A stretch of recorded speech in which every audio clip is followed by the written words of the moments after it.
Oh, hey, roller booters, didn't see you there. Hey, thanks for being here. About a month ago, I watched Tom Moise's video, the 10 ugliest rollerblades. I can't remember the exact title, but it was the 10 ugliest skates ever made, ugliest aggressive skates. And that kind of got me thinking, and I started doing some more searching and some more research. And the skates that we're gonna unbox today were the skates that just kept popping up everywhere. I kept seeing them over and over, and I said, okay, I need to get a pair of these. So I went on a quest to try to find a pair of these that were in good shape, that were also in my size, which was a challenge. But shout out to Ruben on eBay over in Germany. I found a pair. I just picked them up yesterday, and we're gonna unbox them right now and reveal them. I haven't even seen them yet. So we're both gonna have a first look at them right now. But before we do that, make sure you give the video a thumbs up. Would really appreciate it. And consider subscribing if you do like rollerblading content. I try to upload at least once or twice every other day. Every day or every other day. Anyway, without further ado, let's go ahead and open up the skates.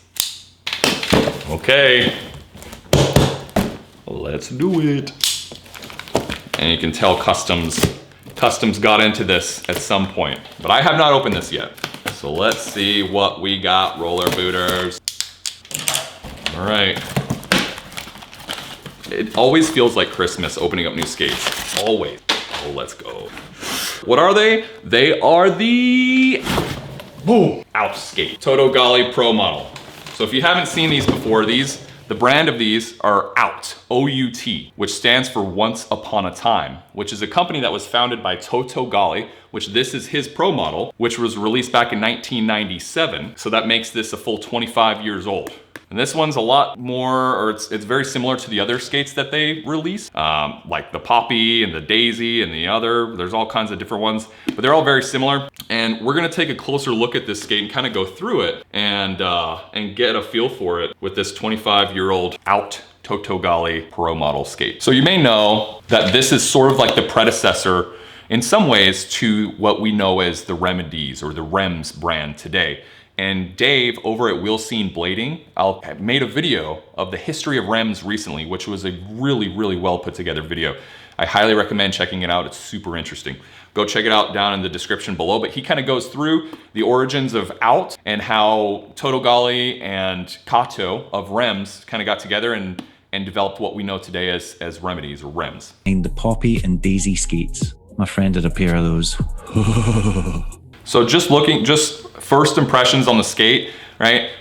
In my mind, it's almost like they made a prototype skate. And I'm not trying to throw real spears here, but I'm making a video calling this the ugliest skate out there. So I guess I already threw the spears, didn't I? But it almost looks like a company, like they made a prototype skate and then Joe was just like, you know what, send it. We don't need like to add any other flair, I mean, it truly looks to me like, have you ever seen that meme that's like when the car you drew when you were a kid pulls up on you? That's how I feel. It's like if you were like 4 years old and drew a rollerblade and then it came to life, this would be it. I mean, there's nothing going on here except a whole bunch of eyelets. Let's just go down the skate. So starting at the top, your standard buckle closure system that, you know, has been used for eons now, right?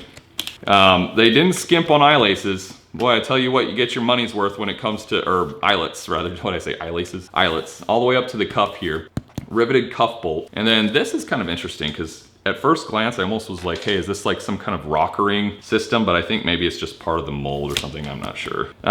So the cuff kind of has this interesting flat bottom, but you can see that, you know, they made it obviously so it has some forward kind of ankle flexion and extension or whatever.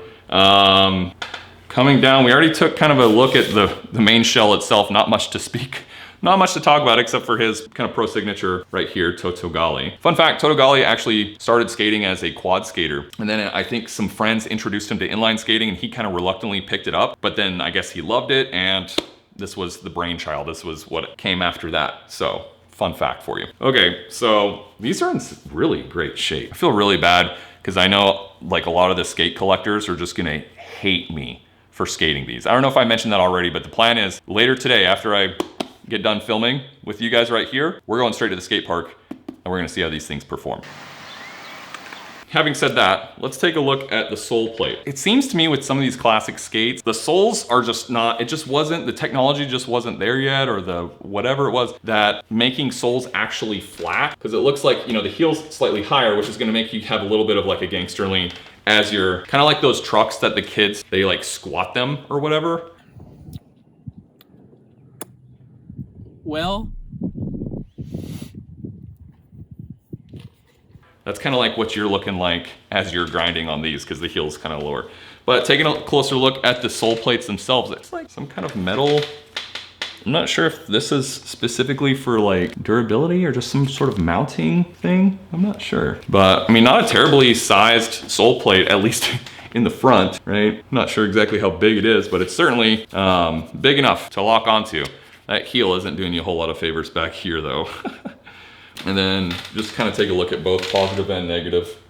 Yeah, not bad size negative. I bet we can get some negatives done today. I hope I don't jinx myself, but we're gonna go try. So make sure you stay tuned for on the channel here. That's one reason to hit subscribe, so you get notified, and check your notification settings as well, so you see us actually going to skate these. Talk about the sole plates, cool. I have this like divot here, so I don't know how long these are really going to, I don't know. I'm really excited and curious to see how these are going to slide. I guess I didn't mention anything about a backslide groove because there isn't one. But yeah, they're just like, cool, whatever, figure it out. So I'm really curious to see how like groove tricks, like royales and stuff are gonna work on these, if at all. Upon some of my research, and if you wanna learn a lot more about these skates actually, there's a website, nopro.nl. But anyway, I'll put the link straight to the, it's a whole history of the out. Or I'm sorry, not a whole history, it's a brief history. What I learned on there though is that these frames are indeed replaceable. It looks like you have to gain access from the top down, like most skates of this era, it seems now. But you can swap out these frames, which is really cool. And what's also cool, and also sort of not cool, is that these have, obviously, these grind plates, these metal grind plates, which is cool, but they also have replaceable H-blocks, which is also cool. What's not cool is that I don't have them. There's no H-blocks here. And I don't know if they just, at some point in their life, these skates' life, just they got removed, or maybe they never had them. I'm not saying anything bad here, but I think these are supposed to have like H-blocks in there, but they don't, so whatever.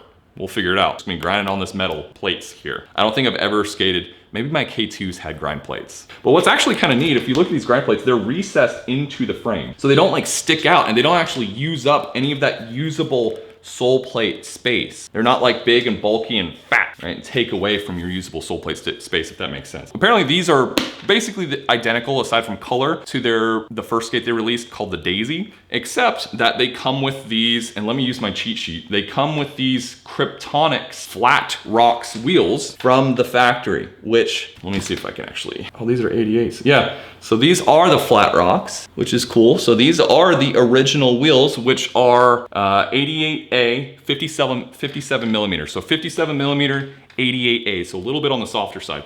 And the wheels look like they're in darn good shape. Yeah, someone just rolled around for a little bit and put these away for 25 long years. The plastic actually feels like it's in pretty good shape. I don't want to jinx anything, but the rollerblade Swindlers I skated just recently were held up fantastically over the years. So you can check out that video right here where I skate rollerblade Swindlers, trying to look like a 90s rollerblader. I guess we'll go ahead and see if we can pull out the liner in a reasonable amount of time and take a look at that. Whoa.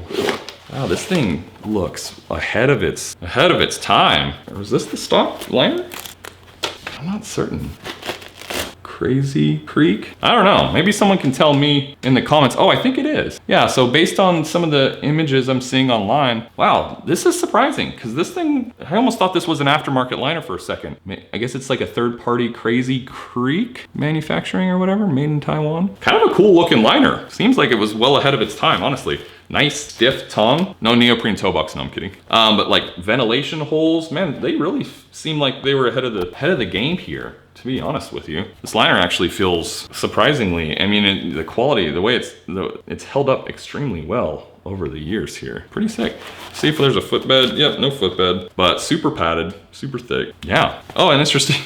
Probably, I mean, good idea, but I mean, so they have this Velcro, this like hook Velcro that is supposed to keep your tongue from like moving, but I think it just will it's already causing like premature wear right here, and these skates have hardly ever been used. So interesting. Little retainer elastic band to keep your tongue from going all over the place, but there's just your typical like cardboard kind of footbed, keeping your feet away from the hardware and stuff. But there's your cuff bolt. Oh, get out of the way, Lace. He doesn't want to focus on it. There he goes. So no shock absorption, but well, there's the first look at the Toto Gali first pro model, because he had a number of different pro models. He had a couple, but this was the first one. Again, 1997. Ugliest skate, at least in my books. So stay tuned. Next video is gonna be me going out to the local park here in San Antonio, Texas, and testing these things out, real world. So make sure to like the video, hit subscribe, and we'll see you on the next video, Roll Bitters. Take care.